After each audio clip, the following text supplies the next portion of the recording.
제목 자잘하게 살지 말고 잘 사는 법. 이영권. 1장. 마냥 자잘하게 살아온 인생. 열심히 공부해라. 그러면 좋은 대학에 갈 수 있다. 좋은 대학을 가라. 그러면 좋은 직장에 갈 수 있다. 좋은 직장에 가라. 그러면 좋은 배우자와 결혼할 수 있다. 회사 일에 최선을 다해라. 그러면 안정적인 돈을 벌 수 있다. 이렇게 47년을 살았다. 그런데 잘 산 것 같지가 않다. 왜일까? 가진 머리에 비해서는 공부에 최선을 다해 열심히 하진 않았다. 그래서 내 의사와는 관계없이 누나가 추천한 대학과 학과에 갔다. 대학에서는 전공 공부보다 일본어 동아리 활동에 더 열성적으로 생활했다. 그러나 대학원은 갔다. 교수가 되고 싶었으나 역시 흥미없는 전공은 내게 박사까지 갈 열정을 주지 못했다. 결국 작은 중소기업 화학회사에서 8년, 일본계 화학회사에서 14년, 총 22년간 화학회사에서 일했다. 공무원 배우자를 만나 한 아들의 아빠가 되고 회사 생활도 늘 팀장급 직책을 맡아 뒤지지 않는 대우를 받으며 생활했다. 그러나 시간이 가면 갈수록 내 몸은 건강과는 거리가 멀어지고 성격상으로도 거칠어져 갔다. 회사와 가정에서도 잦은 대인 트러블이 발생되기 시작했다.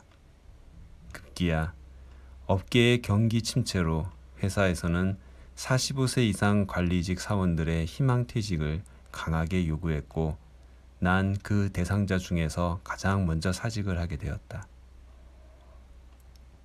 겉으로는 잘 살아온 것 같지만 안으로는 계속적으로 골병이 들어가는 47년간의 삶이었다. 이유는 내가 원해서 선택한 진로가 아니었기 때문이다. 누구나 하고 싶은 것 혹은 되고 싶은 것이 있다. 이것을 일명 꿈이라고 한다. 내 첫 꿈은 야구 선수였다. 초등학교 4학년 어머니께 리틀 야구부에 들게 해달라고 했다가 심하게 맞았다. 그때 나에게는 트라우마가 생겼다. 내가 원하는 것은 무조건 포기하고 터부시하는 트라우마였다. 그 후 라디오 DJ나 교수 같은 꿈을 잠시 가진 적이 있지만 입 밖에 내보지도 못하고 그냥 포기했다. 나에게는 아직도 웅크리고 쪼그려 앉아 울고 있는 초등학교 4학년 어린아이가 있는 것이다. 이제 그 아이를 일으켜 세워 쓰다듬어 주고 기세워 주어 정말 하고픈 일을 하며 살게 하려 한다. 그러나 적지 않은 시간을 웅크린 채 트라우마와 같이 살아온 그 아이는 이제 자신이 무엇을 하고 싶은지조차 쉽게 찾지 못한다. 어쩌면 이 모습이 당신의 모습은 아닌가? 당신은 무엇이 꿈입니까? 당신은 무엇을 하고 싶습니까? 당신은 무엇을 좋아합니까? 어떤 삶을 살다가 어떻게 죽고 싶습니까? 이 질문들에 3초 내로 답하지 못한다면 당신은 자잘한 삶을 살고 있는 것은 아닐까? 내가 정의한 자잘한 삶이란 내 인생을 내가 설계하고 내 미래를 내가 통제하지 못하는 삶이다. 실제로 나는 22년간의 직장 생활을 내 의지와는 관계없이 모 대기업의 부회장의 방침에 의해 접을 수밖에 없었다. 내가 다니던 회사가 그 방침으로 한국에서의 사업을 축소해야만 했기 때문이다. 난 내가 원하지도 않은 공부를 하고 싶지도 않은 분야의 직업을 가지고 내가 내 미래를 통제할 수도 없는 직장에 내 목숨을 걸고 47년을 살았던 것이다. 그렇다면 이제부터 잘 살기 위해 어떻게 살아야 할까? 2장. 잘 살기 위해 어떻게 해야 할까? 막막하지만 본능적으로 느끼는 것은 바로 바꿔야 한다는 것이다. 기존대로 살면 안 된다는 것이 강렬하게 느껴진다.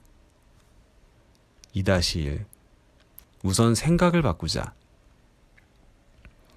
방향이 틀리면 속도는 아무 소용이 없다. 간디.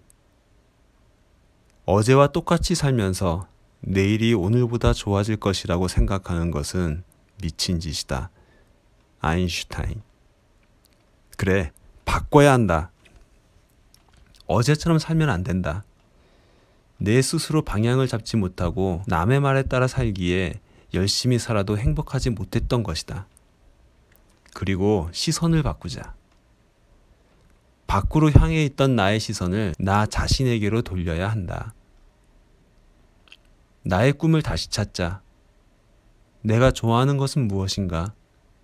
내가 잘하는 것은 무엇인가? 내가 가치를 두는 일은 무엇인가? 나는 과연 무엇이 되어야 행복할까? 끊임없이 내게 질문해야 한다. 나 자신을 정면에서 바라보자. 나를 등지고 앞으로 가지 말고 가던 길에서 되돌아서서 나 자신을 바라보자. 그동안의 관성이 있기에 쉽게 답을 찾기는 어려울 것이다. 확신도 잘 안 설 것이다. 그러나 꼭 찾아야만 한다. 2번 다시 잘못된 자잘한 삶을 살기는 싫다. 오직 한 번뿐인 내 인생이니까. 2-2. 간절히 나를 찾아라. 내가 누구인지 모르겠다면 주변에 도움을 청해보자. 우선 많은 인생 선배를 만나서 조언을 들어보자. 회사 거래처의 사장님을 찾아갔다. 그분이 말씀하신다. 회사에서는 정의로운 사람이 필요한 것이 아니에요. 단지 필요한 사람이 필요한 겁니다. 정의를 외치시려면 정치판에서나 하세요. 그래, 내가 회사에서 정의를 외치고 있었구나.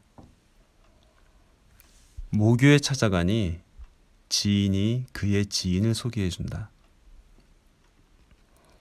회사를 나와 독립하시려면 책을 많이 읽고 많은 사람을 만나고 우선 블로그를 만들어 매일 1개 이상의 글을 올리세요.